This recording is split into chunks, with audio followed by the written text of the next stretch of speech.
to this computer. All right, so here we go. So Katie Nelson, she's your sales catalyst. She is our speaker today.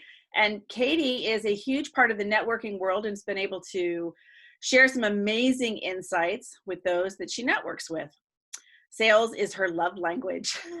It's what drives her. It's like oxygen, she says. She believes that you have the skills inside you to accomplish your business goals. You just have to own it. She has spent the majority of 25 years in sales working with the small business community. She helps business owners acknowledge and embrace the fact that no matter what your industry or your title, you are already selling every day. Oh, couldn't agree with that more. Shifting your mindset around sales will boost profitability and you will enjoy nearly immediate results and set your business growth on fire. So without further ado, Katie Nelson, take it away. Good morning, everybody. So thank you so much, Kathy, for that beautiful introduction. I am Katie Nelson. Sales is my love language, and I am the CEO of Sales Uprising. So really quickly, this is going to be a little bit of a different kind of presentation. You know, we've all been on Zoom a lot lately, or at least I have, and somehow old presentations just don't cut it for me right now. One of the things that happens in Zoom, I find for me, is that I have a tendency to zoom out, right? So I'm staring at the person on the screen, but I'm not really necessarily connecting with them or present with them. So what I'm going to do, if I have the ability, let's see, I do. I have unmuted all of you, or at least I'm trying to. So you are all going to be unmuted. I want interaction, right? There's maybe 20, 25, maybe 30, 35 of us on this call. Time and money, which is our presentation today, are integral to each one of your lives. And so I actually want to go a little bit deeper. Typically when we do these things, it's a broad overview of the concept of time and money. And what I'm really looking to do, you guys, is actually help each one of you with a question that you may have, or unlock the key to you understanding the relationship that you need to have with time and money for you to be able to hit your business goals, and some personal ones as well. Can we all agree to this? Yes. Yes. Yeah. Sounds good. Here, voices. It's wonderful. Now, you guys, I expect that if you know it's lawn day, go ahead and mute yourselves. I really just want you to start to get interactive. Hit that mute and unmute button. Do what you gotta do. I'm really interested in understanding each and every one of you's challenges with these two things, because they're kind of big and they affect all of our lives.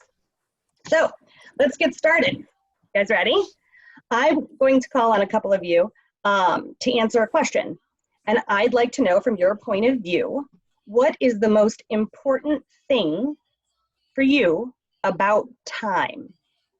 What's the most important thing about time? Ben, you're never at a lack for words. Had to be me. That I'm not wasting it, or that I don't repeat wasting it. So if I have done something that wasn't a good use of my time, to make sure that I don't do it again, and how to avoid doing it, or make better use of what I was trying to do and figure out a better way, that kind of thing. And that's not just business, that's everything. Yeah, that's pretty overreaching. I like that one. What about you, Miss Carla Valentino? What is the most important? Yeah, look at her taking a drink. She's like, don't call on me, Katie. I'm going to take a drink.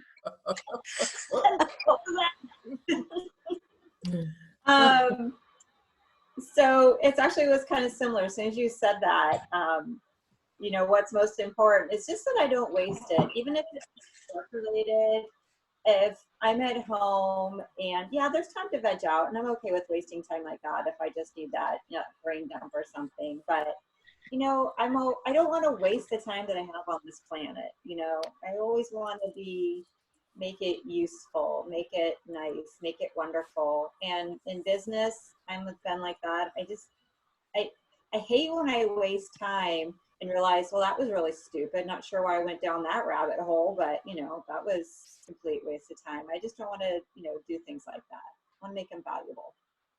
Fair enough. How about you, Miss Christina? You can say it in a British accent if you want. Yeah. That only comes out when I'm really either drunk or wanting to boost my mood. Didn't put you on the spot. No, Go see, ahead. now I lost it. What was the question? I'm just thinking of Sir Mix-a-Lot. What is the most important thing for you about time? Not to waste it. I think, people say, we have very little time to live. We have, YOLO and stuff, but I think you live every day. You only die once. So enjoy it while you can. If you want to spend 2 hours eating, incessantly, like, it's okay. Do that. Do you. So enjoy your time. Don't, if something goes wrong, I don't think time should be blamed. I don't know. Like, that's kind of how I feel about time. All right, and the last one, Reggie, how about you? For me, it's that within a given period, we all have the same amount of time. So, it's 8 hours for me is 8 hours for you and for everybody on this, on this call. So, yes, we don't want to waste it, but we have the ability to sort of choose what we want to do with that amount of time, and when it's over, it's over. So. Hey, Katie, can I chime in? Yes, Craig, give it to me. It piggybacks on what Reggie was just saying. So for me, the most important thing about time is it's relative. And is that old adage, 1 minute is not the same. A minute kissing your girlfriend is not the same as a minute in the dentist chair. One seems to last forever, and one doesn't seem to last nearly long enough. That's very good. But then to take that the next step further is we should all try to appreciate the good times because they don't last as long as we want them to. But we should also realize that those bad times are not going to last forever. So.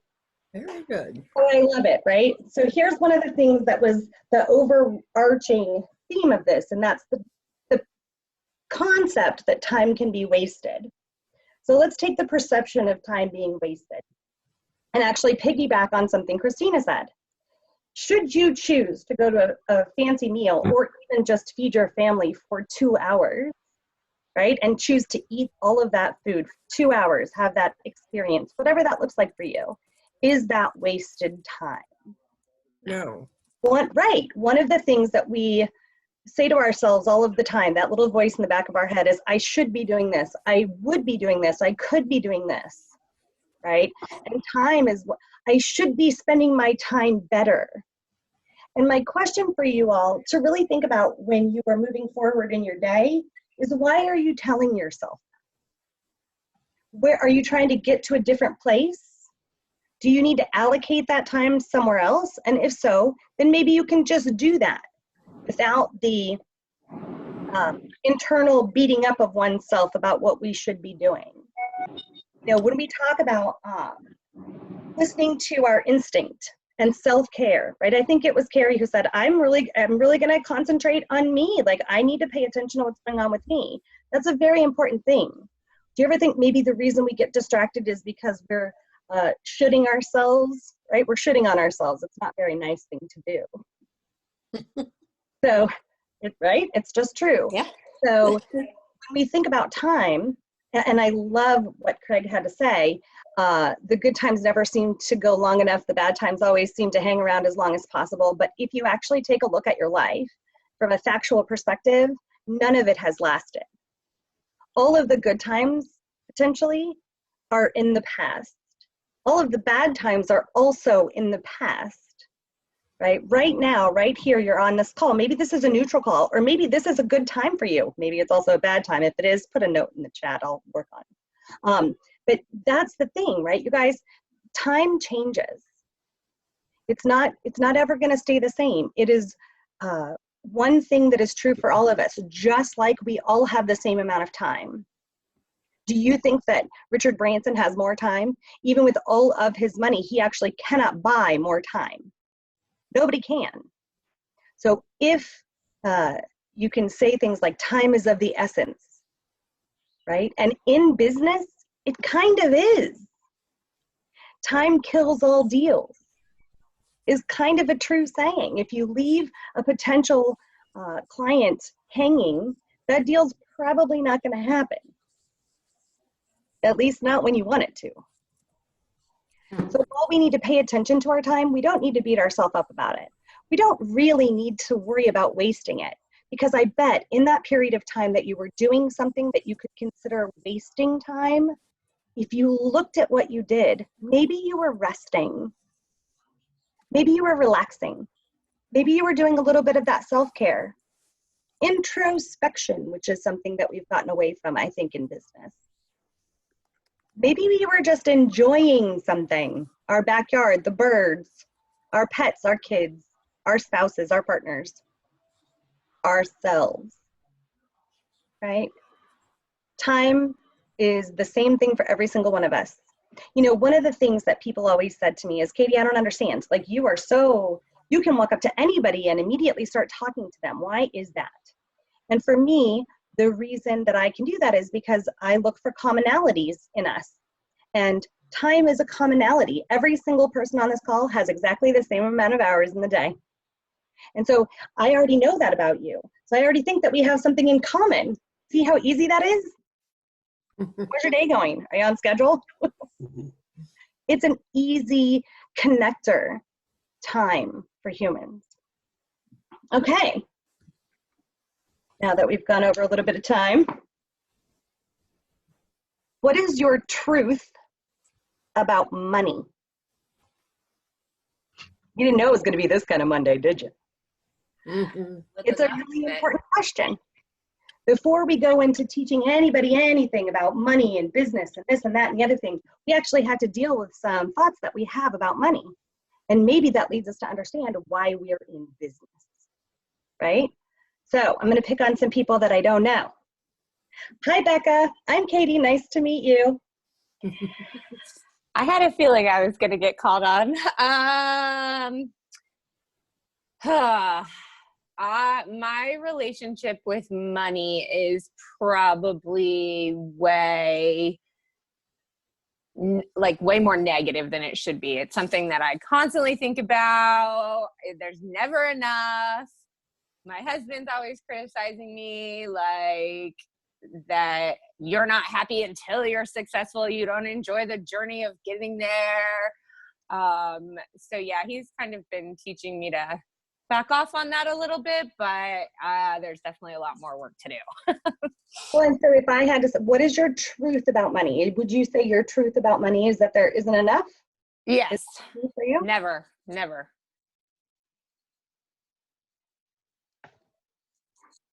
All right. How about you, Mr. Cassidy?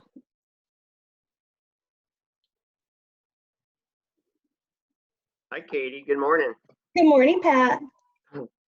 Well, for me, I think the journey is probably the most important thing. And I think if you're on a journey that you love, the money just follows. And also the thing about time, a lot of people are locked into situations where they trade time for money, and they don't have flexibility about what they do with a lot of their time. So they've got to give their time so they can make a living. So they don't have that flexibility. So that's one big problem out there. So but for me, oh, go ahead. Pardon me. If I heard you right, you would say money will follow me wherever I go. That's a truth for you. Well, I think if you have a passion for something and you can focus on that passion and you can make it relevant to other people, that you don't have to worry about the money, because somehow the money just shows up. So yeah, that's my thought. That's my belief. Has that been true in your life? Yeah. There you go. I've been lucky in a lot of things, but yeah, I think it's important. And also it helps out with time, because you do something you really love, you know, like Craig was saying, you know, if you're kissing your girlfriend, you know, it's different than out, you know, in the job world, you know, in the trenches. It is different when I kiss my girlfriend. It's true. Yeah. All right. Thanks for clarifying that. Well, thank you, Pat. I appreciate it. I like the idea that money follows me wherever I go. So maybe that'll be a new thing I adopt about money. Miss Risa, did I say that right? You did. And I apologize for the noise. I own a flooring business and we're getting flooring installed today just so I can show my customers what the whole process is about. So it's very loud. I like it. So my relationship with money, I always think there's more than there is. So I always think that money just happens. And so as a business owner, you have to pay more attention to money. And so my relationship with money is just, I would say we're getting closer and we're getting friendlier. But I need to have a better relationship with money and knowing where all the dollars go. I'm more like, oh, we'll just have more. It's like Lay's potato chips, right? Just crunch all you want, they'll make more. And it doesn't always happen that way when you're a business owner, especially a business like mine. And we're still fairly new. We're an in-home business. Nobody wants you in their home right now. So, yeah. It's definitely a challenge to take a look at and overcome, right? Yeah. One that you probably didn't have in your business plan this year. Not at all. Probably wasn't, don't be in people's houses to do their flooring for 20. Correct. For an in-home business that I just bought. Yeah, no, didn't plan for that at all. But we're trying to, make the best of what we have. And then, like I said earlier in the conversation, kind of shift into some commercial work because that will sort of help tie us over. But, it's competitive and you just got to stand out from everybody else. I don't disagree. You really just have to, from a standing out, just to comment on that, from a standing out from everybody else perspective, you just have to be you and be you really loudly, however that looks for you, right? Right. I try to be as authentic as possible, and that's one of the things I've learned through just life as well as everybody here on the Net 2.0 is just be you, right? Don't try to be somebody you're not because people see right through that, right? And there are plenty of times I walk into homes and I'm like, oh, this is not the client for me. Absolutely. So thank you very much for letting me know that you and money are getting closer. Now, here's something that I want to point out on this call. When I asked the question, what is your truth about money? Did you notice that people started talking about their relationship to it? My relationship with money is this. So do we have definitive statements about money? So Pat's definitive statement is, money will follow me wherever I go. Becca's is, there's never enough money. So those are truths, right? I think that, Risa, one, I think it's amazing that you're using your own floor to do that. I think it's awesome. And I'm taking some videos and pictures, and I want to be able to put together a montage to say, this is what happens, right? This is the reality of getting flooring installed. It's not horrible. It's just a little inconvenient for the day. For the day, exactly. Okay.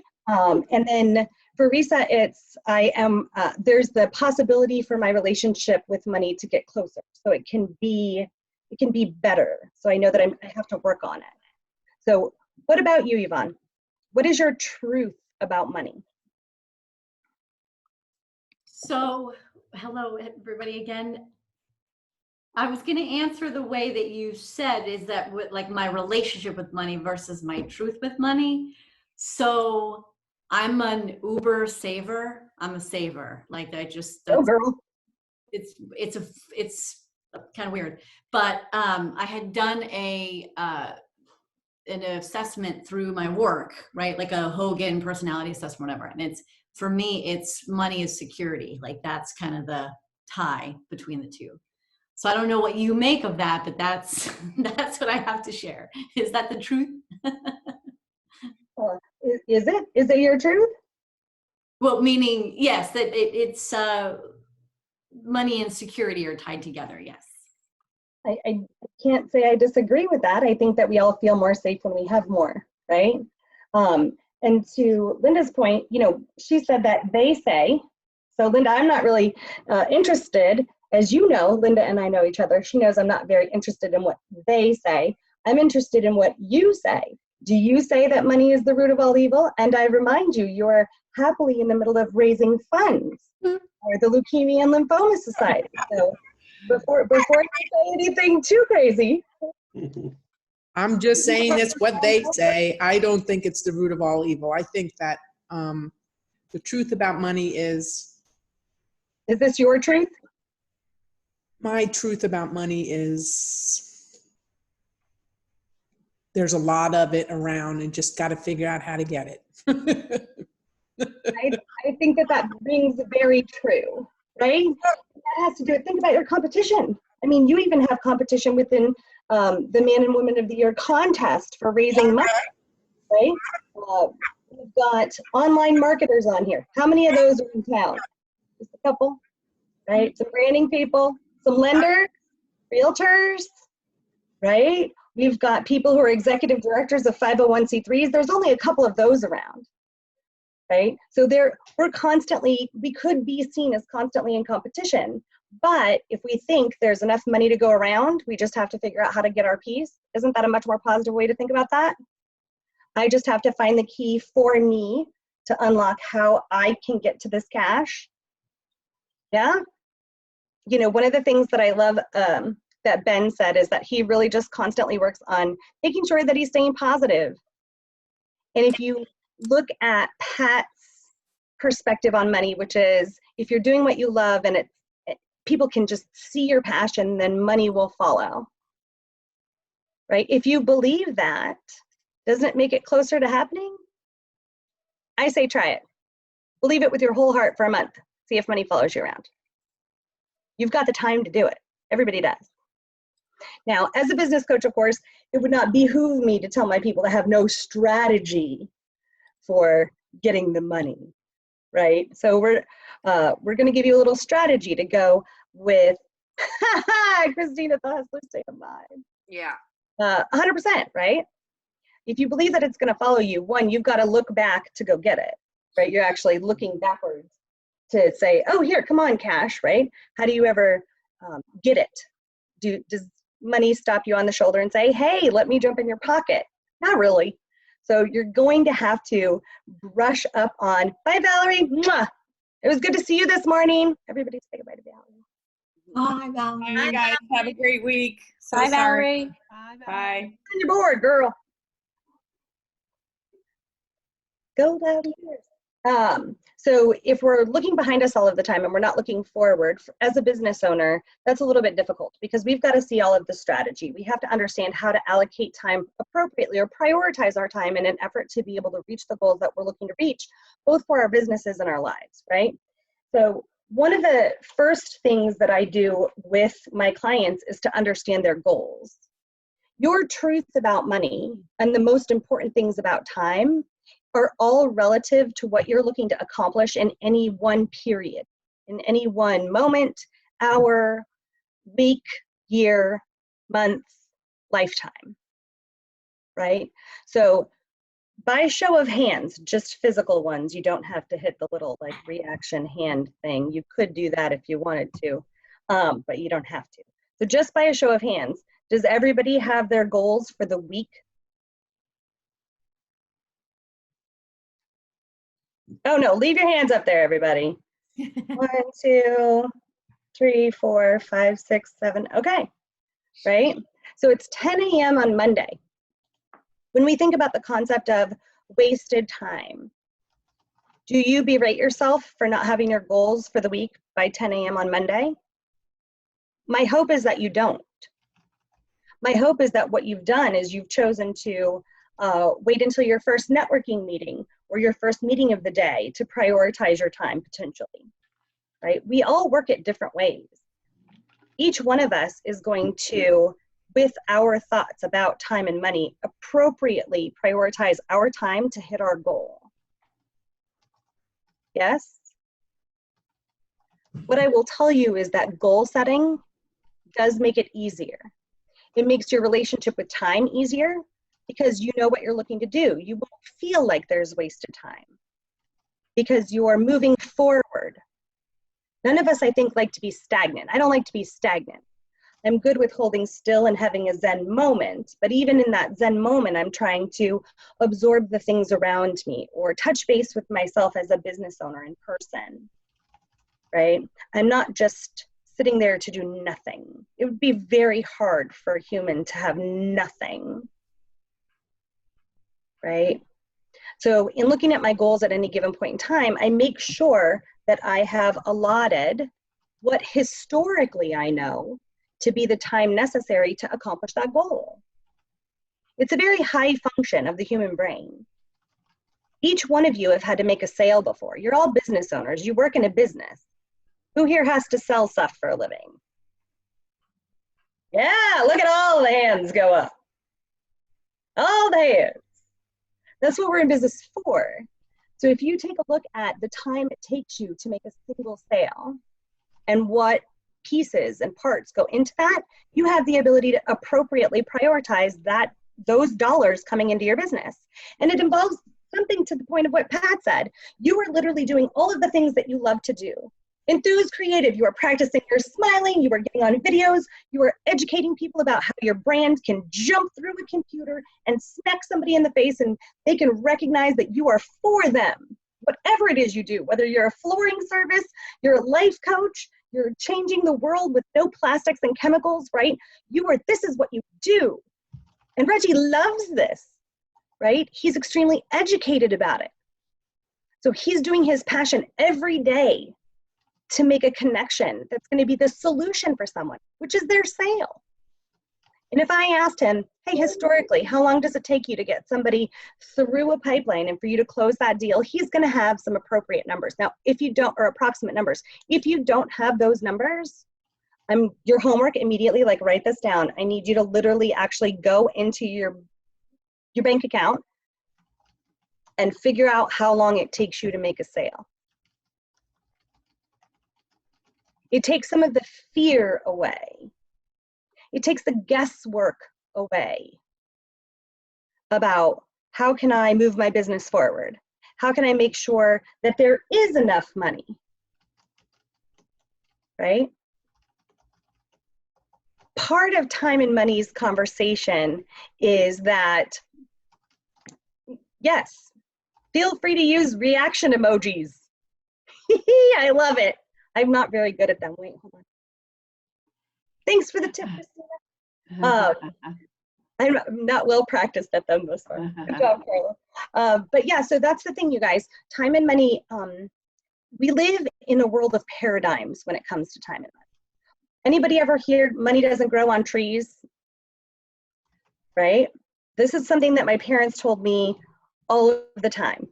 Money doesn't grow on trees. There were 4 of us kids in the 80s. Apparently we were really hungry all of the time, or we always wanted something. Hey, can we go to the movies? Can we buy a candy bar?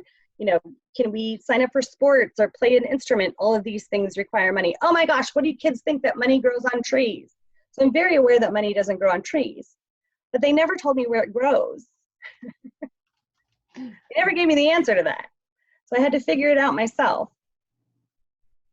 Is there anybody here who knows how much time it takes them to make a sale? Oh. It took me a year. Well, now let's talk about that. It did take you a year from the time of understanding what it was you were selling? No, it took me, okay. I didn't understand what I was selling until like maybe 4 or 5 months in. Right, so then we're shortening your period of time, right? From a year to 4 or 5 months in, so to 7 months. Mm-hmm. And the person or company that you sold, was that someone you had met in your 7th month? It was somebody I met in, yeah, like in my 5th month in. Okay, so you literally worked that deal for 7 months. Yeah. And to remind everybody on the call, Christina, what do you sell? Rhythmic Technologies, we are a cloud-based optimizing firm helping companies build applications in Amazon Web Services. God bless you. Can you say that in English, please? Yeah. We help you build apps on your phones, your computers, all these things that you're logging into. We help them build that in Amazon Web Services. Sexy. And why would I want to use Amazon Web Services instead of anything else? Isn't everything owned by Jeff Bezos? Like, don't I do that anyway? Kind of. It's like the Kaiser Permanente of all developer tools. So as a developer, it's a better place to have one spot to do all the magic you need to do without having to, I don't know, download 18 different applications to build this one application, if that makes sense. Wonderful. And without getting too personal or into Rhythmic Technologies, you know, deals, the deal that you sold, was it in, you know, 4 figures, 5 figures, or 6 figures, or more? 6 figures. 4 figures for a nonprofit. So, you know, Nice. they're getting the Oh, so best, that's you know, good. the best deal that they can get out of it. And it happened really fast. It is not typical how that turned around. So you're telling me it's going to take you longer than 7 months for all of your deals? I think so. If you're counting it from the moment I met that person to working it, having conversations, and finding out, yes, quite possibly. Okay. Time and money. Thank you for letting me use you as an example, my dear. Sure. So here's the thing. From the time you meet someone, are they a potential client? Sure. Everyone's a potential client. Yeah. Okay. How long does it take you to find out if they could potentially really be a client? Months, at least for me, it did. What was that? I think a couple months, depending on how often you talk to them, if you're liking all their stuff, you're continuing a relationship with them. I think I don't necessarily meet people and feel like they're a potential client specifically to what I sell, but there are great conversations. I go in with, you're a great conversation. Who knows if you'll be a client from now. Right? So here's the thing. When we're talking about is everybody a potential client, the answer, the broad answer is absolutely. And from a time and money perspective, that's the easiest way to look at it. But each one of you, before you start thinking, I've met this person, so I know, like here starts my clock and it's going to take me 7 months from here to get them as a client, right? It's actually from the qualification round of whether or not they are an ideal client for you, whether or not they have the budget for you, right? You guys, think about your time and money. It isn't necessarily a 7-month cycle. Now, don't forget, if you have larger offerings, it's going to take more time. It's a truth of time and money. If your sell, right, is $100,000 to a corporation, that's going to take more time than selling them something that's $500. We all know this to be true, right? More money is more time to get to know you, more time to understand if we're a fit. Okay, but when we're taking a look at the data of how long, how much time and money does it take me to land one client for my book of business, you're taking a look at measuring the time between when you found out that they are really an ideal client. That doesn't mean that they have said yes to you. That's not what makes them an ideal client. They fit into your target. They fit into your niche, right?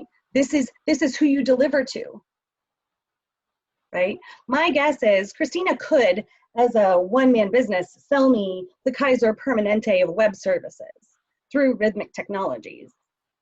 She probably could do that because I'm a business, so I might need those things. Ideally, I would think that who she is looking to target are companies who have more employees, right? It takes a lot more time to scoop up one-man businesses. It's also going to be a lot less money than if she targets small businesses with 50 employees or less. So if she only spends her time in that space, in her ideal client space, she's going to start to have less time between deals because she's not spreading herself so thin. It's wonderful to get to know everybody. Networking is amazing. Just make sure you're doing it in the right place, depending on what your goal is. Can I speak on the idea of a potential client being worth the time to earn their business? Reggie, can you tell me what you mean by that? Because yes, I can. Sure. I mean, yeah, so we use that term, like, you know, this effort or whatever is worth my time. And so worth is like a value word, you know, and it's the same word that we use with money. So, and I guess what I'm asking is like, how do we qualify? What are some good ways to qualify whether, you know, knowing how long it's going to take versus what it takes to, you know, win the business? How can we sort of more quickly qualify if the effort and energy and expense to earn that business is worth it? Worth it. Yeah. So yeah, just what are some ways to kind of do that more quickly or easily so that we can allocate that time in a better way? Wonderful. I think this is a great question because worth is dependent on your goals, right? So there's not going to be a single answer that's appropriate for all of you from a broad stroke, other than as a business owner or employee, you get to decide if hanging out with someone is worth your time, right? That's the easiest answer to that. The business answer is you're looking for a net plus in your business. Your business always, in an effort to move forward, right? We talk about how cash flow is oxygen. If you are spending inordinate amounts of time not making money, right, then you're actually like suffocating your business.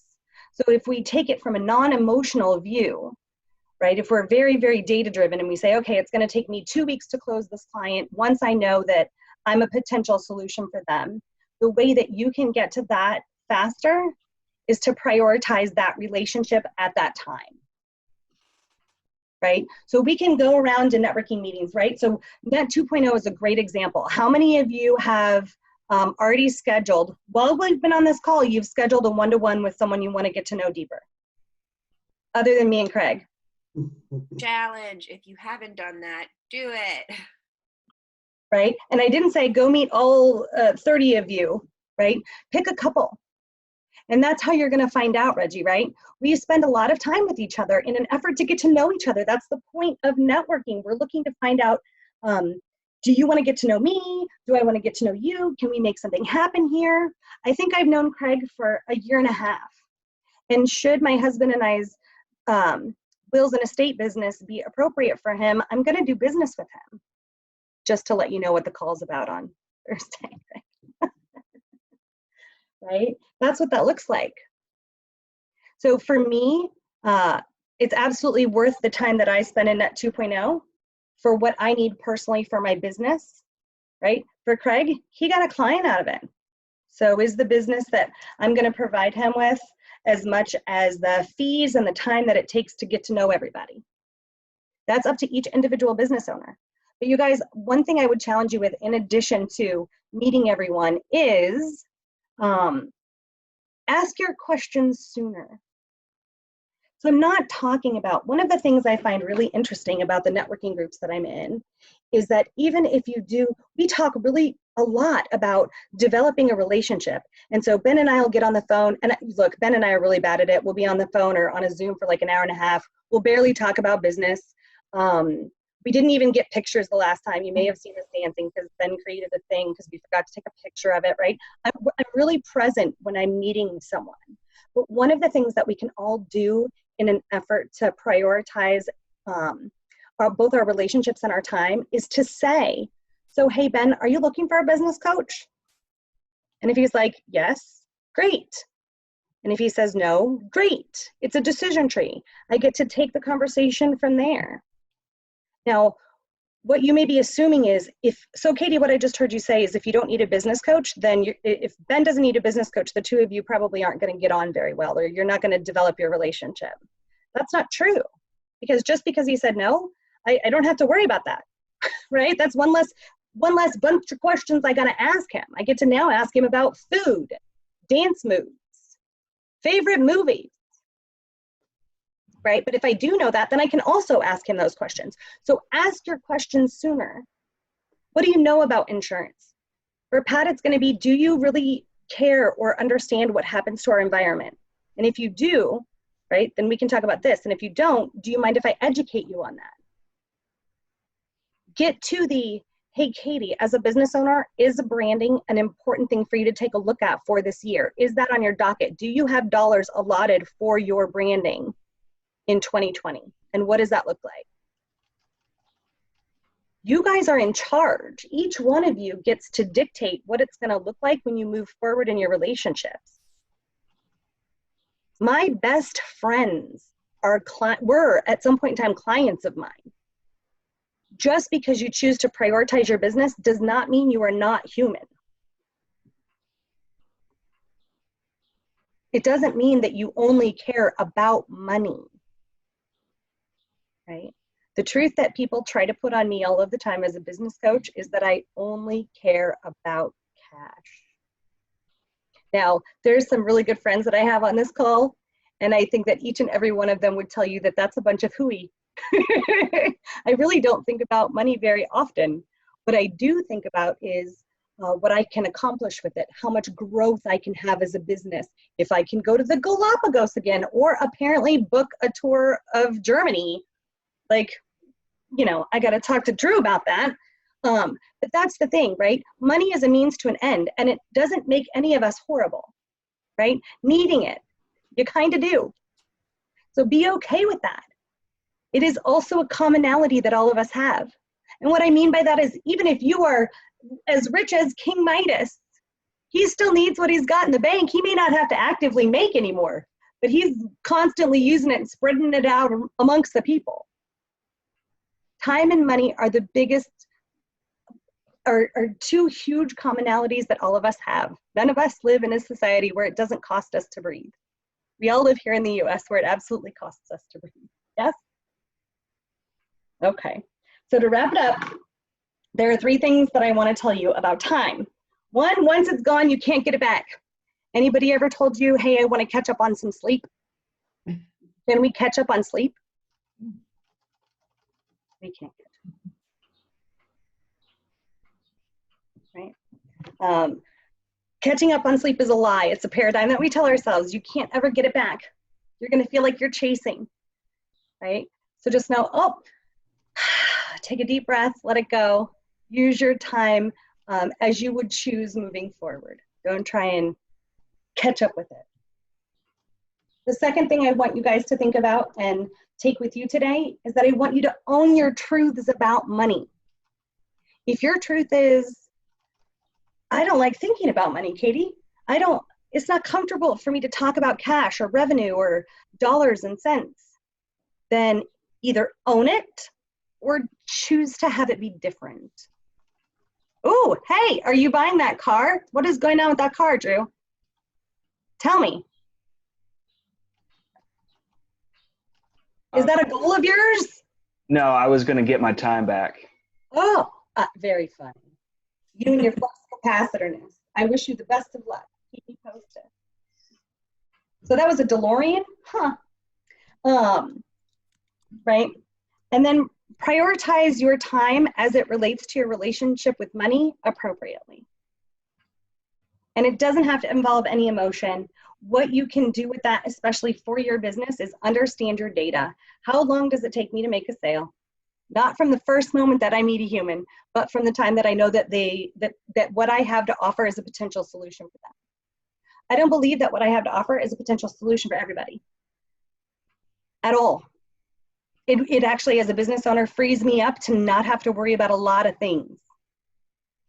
I don't look at every single one of you as like a potential, but there's like not a potential dollar sign over your faces, right? Which allows me to just see your faces and get to know you. So once it's gone, you can't get it back. So use it however you so choose and own your choice about how you're going to spend your time. But just know that once it's gone, it's gone. It's why talking about the pandemic is so interesting to me. Right? You've heard the things about go learn a new thing. Go learn, a friend of mine learned how to play the ukulele. Now she's decided to learn how to tap dance during this time that she didn't think she would ever have. She's going to come away with it with skills. There are people I know that have gotten the ability to like sit very, very quietly and understand more about where they're going, right? There are people I know who are on the phones now more than they ever were before, smiling and dialing and making sure that their business is going to survive this. You can't get it wrong. Whatever it is you choose to do is your choice. Just own it. It's okay. Own your relationship with money. And may it be a good one. And then prioritize. Okay? With that, I think my 30 minutes is up, but if I can go ahead and be in the chat. Christina, have you been looking at, are there any questions that I didn't get to? I did, I was watching it. No, I think Reggie was the only official question that was written in the chat room. I like it. And Reggie, did I answer your question? Yes, thank you.